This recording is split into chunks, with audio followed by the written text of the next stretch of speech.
Every day, all around us, there's troubles, problems, poverty, sickness, and persecution. There is always a new challenge to overcome. And without the Word of God, it can be easy to get discouraged and to be ruled by fear. So what do you do with your burdens?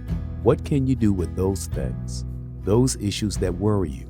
If you don't take it to God, if you try and handle things with your own strength, then it's impossible to win on your own. There are some burdens you can't carry.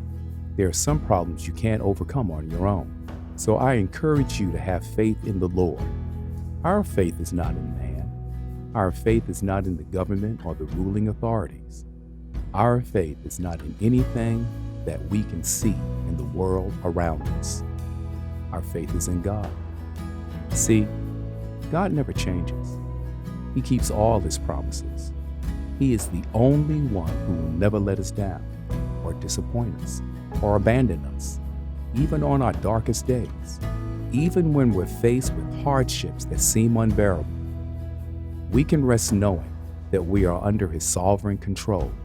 Our faith is not in this changing world. Our faith is in God.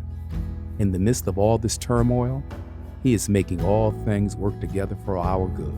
He is always working behind the scenes in ways that we might not yet recognize. And that's why we can have hope. That's why we don't have to despair. When we face tribulation, we can be confident that nothing on heaven or earth can separate us from the love of God. We can't see the future in its entirety.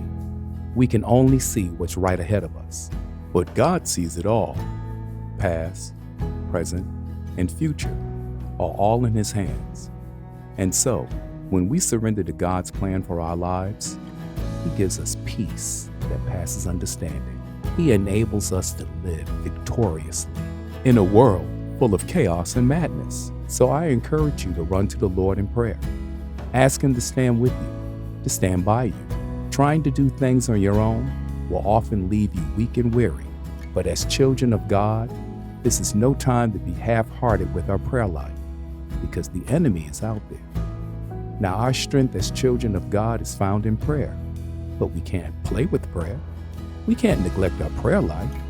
This isn't the time to be consumed by thoughts of fear, anxiety, or worry. Be all in for God. It's a time, a season, for us not to just chase after God, but burn for Him. This is a time to burn with a pure and holy passion. This is a time to wait upon the Lord and renew our strength. This is a time to be all in for God.